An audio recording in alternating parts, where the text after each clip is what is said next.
आप सबको हम लोग बता देना चाहते हैं। हम लोग आप सबसे वोट मांगने नहीं आए, हम लोग आपको दारू पिलाने नहीं आए,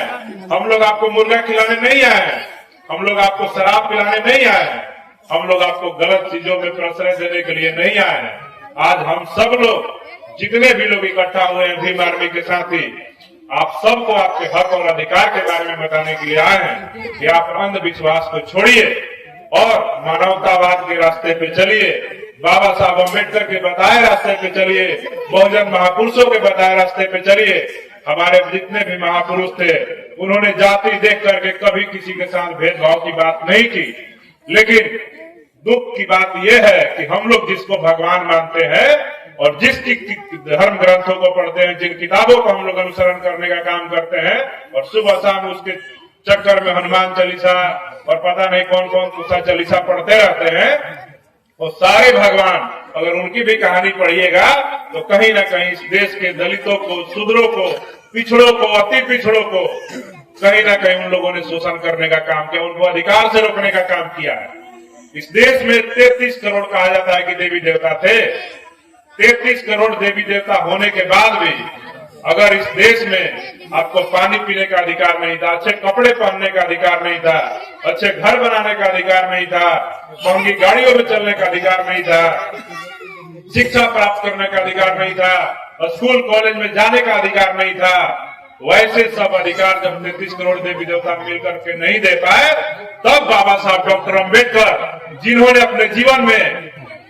ऐसा अपमान झेला है कि आप हम सब कुछ नहीं अभी झेल पा रहे हैं। बाबा साहब डॉक्टर अम्बेडकर जब स्कूल में पढ़ाई करने जाते थे तो उनके लिए पानी पीने के लिए अलग से व्यवस्था थी। वो वहां के नलके से पानी नहीं पी सकते थे, उनको ऊपर से लोटा से पानी गिराया जाता था और वो हाथ पे अंजलि में रोक करके उसको पानी पिया करते थे। जब वो स्कूल में पढ़ते थे तो उनको बेंच पे नहीं बैठने दिया जाता था, उनके लिए अलग से बोरा बिछाया जाता था, बोरा घर से लेकर के जाना पड़ता था कि उसी बोरा पे आपको बैठना है, ताकि अगर बेंच पे बैठिएगा तो वहां पे जो अपर कास्ट के, जो उच्च जाति के जो लोग, जो बच्चे पढ़ते हैं वो छुआ जाएंगे, वो उनका ये अपवित्र हो जाएंगे। तो सोचिए, बाबा साहब डॉक्टर अम्बेडकर ने इतना अपमान झेलते हुए आप सबको,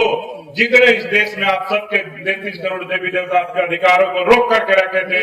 आपको न्याय नहीं मिलने देते थे, आपको समानता नहीं मिलने देते थे, उन सबको अकेला हमारा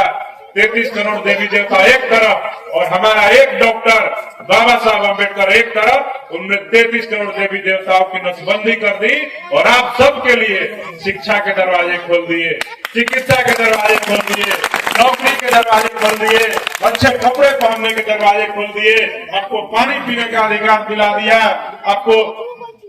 अच्छा खाने खाने का अधिकार दिला दिया, महंगे होटल में जाने का अधिकार दिला दिया, महंगी गाड़ी में बैठने का अधिकार दिला दिया, मूछ रखने का अधिकार दिला दिया,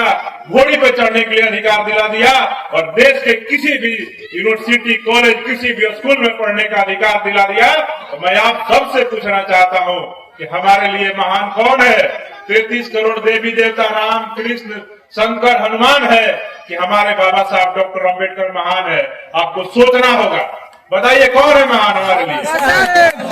तो बाबा साहब ने आप सबको ये अधिकार दिया है, तो हम लोग को अंधविश्वास को छोड़ करके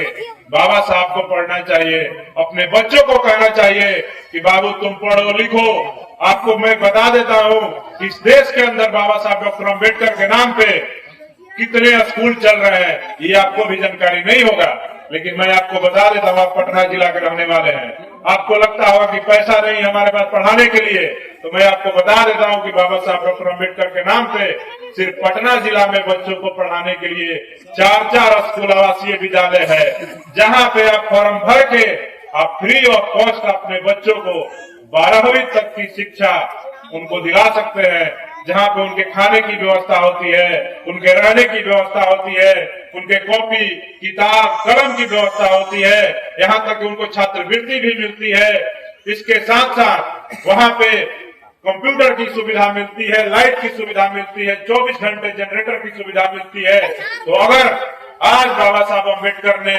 इतना बड़ा काम करके गए कि आज हमारे बच्चे शिक्षा प्राप्त फ्री में कर सकते हैं, तो ये सिर्फ और सिर्फ बाबा साहब का देन है। आप सोचिए, आजादी के पहले आपको कोई अधिकार नहीं था। वो तमाम अधिकार जो मिला, आज हम आप सबके बीच खड़ा होकर के बोल रहे हैं, तो हम भी किसी एमएलए का, किसी एमपी का, किसी मिनिस्टर का, किसी विधायक का, किसी मुख्यमंत्री का, किसी पूर्व मुख्यमंत्री का बेटा नहीं है। आज हम सब भी अगर आप सबके सामने बोल रहे हैं तो आप भी जान करके हैरान होइएगा। मैं भी एक आप ही की तरह के किसी एक परिवार के साधारण से शिक्षक का बेटा हूँ, और उनके बताए हुए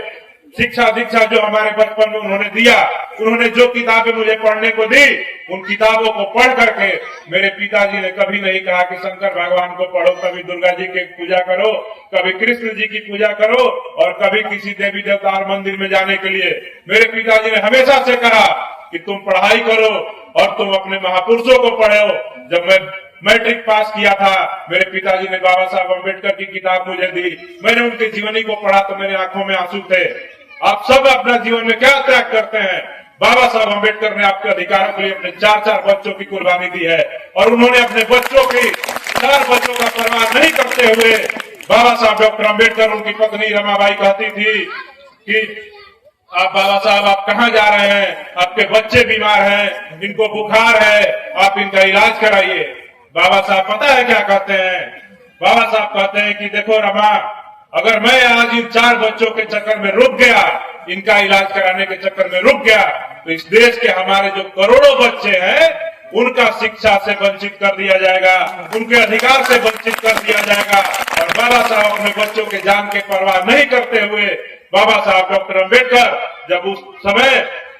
लंदन में गोलमेज सम्मेलन हो रहा था, राउंड टेबल कॉन्फ्रेंस, और भारत के बड़े बड़े नेताओं को बुलाया गया था, उसी में अंग्रेजों ने भारत से बाबा साहब डॉक्टर अम्बेडकर को भी बुलाया था। इस देश में जिनको अछूत समझा जाता है, जिनको शूद्र समझा जाता है, उनकी हक अधिकार की बात कौन करेगा? क्या आपका हक अधिकार की बात नेहरू करेगा? क्या आपके हक अधिकार की बात गांधी करेगा? अंग्रेजों ने भी समझा कि इस देश में छुआछूत है, यहाँ के ब्राह्मण दलितों को पानी नहीं पीने देते हैं, अपने साथ बैठने नहीं देते हैं, अच्छे कपड़े नहीं पहनने देते हैं, उनको समानता का जीवन नहीं जीने देते हैं। तो अंग्रेजों ने बाबा साहब डॉक्टर अम्बेडकर को आपके अधिकार के लिए अपना प्रतिनिधि नियुक्त करके उनको बुलाया लंदन में, और बाबा साहब अपने बच्चों को छोड़ करके, बीमार बच्चों को इलाज करने के छोड़ करके वो अब लंदन में गए, और लंदन में आपके हक और अधिकार की बात किए, आपके आरक्षण की वहां पे तरफदारी किए, तब जाकर के आज आपको ये सब अधिकार मिला है। आप सोच लीजिए, हमारा बच्चा बीमार पड़ जाए, हमारे भाई बीमार पड़ जाए, हमारी माँ बीमार पड़ जाए,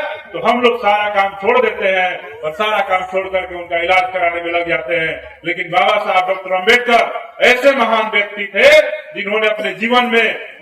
तमाम शोषण, तमाम यातनाएं, तमाम अपमान झेलते हुए आप सबके अधिकार के लिए उन्होंने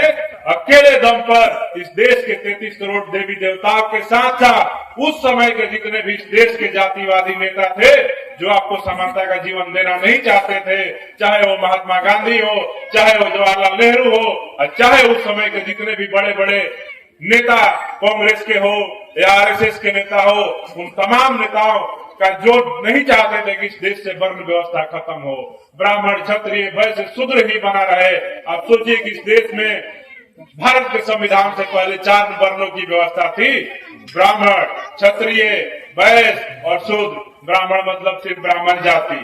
वैश्य मतलब सिर्फ बनिया की जाति, क्षत्रिय मतलब सिर्फ राजपूत जाति, और शूद्र में 6743 से ज्यादा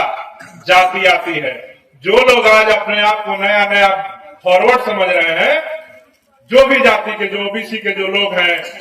मैं देखता हूँ कि कोई जादव दुसाध से छुआ रहा है, कोई कुर्मी चमार से छुआ रहा है, और तमाम ओबीसी की जो जातियां हैं, ये लोग भी अपने आप को आज के समय में फॉरवर्ड समझ रहे हैं। तो इनके भी दिमाग में खोल करके पढ़ना चाहिए। दिमाग पे जो पर्दा बैठा हुआ है और आंखों पे आपके जो ढका हुआ है, उसको हटाइए और पढ़िए कि मनुस्मृति में सिर्फ 4 ही वर्णों की व्यवस्था थी, ब्राह्मण, क्षत्रिय, वैश्य और शूद्र। कहाँ उसमें जिक्र है कि अहिर का अलग वर्ण था, कुर्मी का अलग वर्ण था, कंकर का अलग वर्ण था? जब शूद्र में सभी जाति आते थे, जितने भी एससी, एसटी और ओबीसी के जाति हैं, तो आज अगर आप अपने आप को फॉरवर्ड समझ रहे हैं और आप दलितों को सताने का काम कर रहे हैं, उनके बहन बेटियों पे गलत नजर उठाने का काम कर रहे हैं, तो ये आपका गलतफहमी है। आप सबको समझना होगा कि आप भी शूद्र हैं, और जिस दिन इस देश में हिंदू राष्ट्र बना, तो हिंदू राष्ट्र में सिर्फ और सिर्फ संविधान की बात नहीं होगी, यहाँ पे वर्ण व्यवस्था की बात होगी। और उस दिन से जो आप गर्व से हिंदू कहते हुए फूले नहीं समा रहे हैं, आप सबको भी उस दिन ओबीसी के लोगों को उसी दिन शूद्र की संज्ञा दे करके आपको भी इस देश के ब्राह्मणों, क्षत्रिय और वैश्यों के द्वारा उसी प्रकार अपमान करने के लिए मजबूर होना पड़ेगा और आपको भी अपमानित किया जाएगा। तो अब भी समय है कि जितने भी ओबीसी जाति के लोग हैं वो एससी एसटी भाइयों के साथ मिल करके एकता बना करके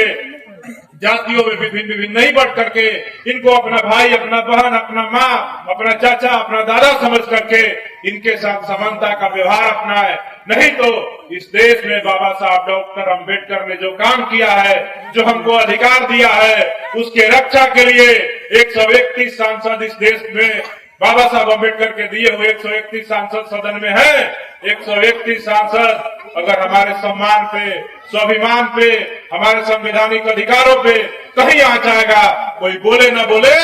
भीम आर्मी का इस देश में गठन हो गया है। अगर हमारे समाज के बहन बेटियों पे कोई आंख उठा करके देखने का काम करेगा तो हम संविधान के ताकत से उस आंख निकालने का काम करेंगे। आप सब समझ लीजिए,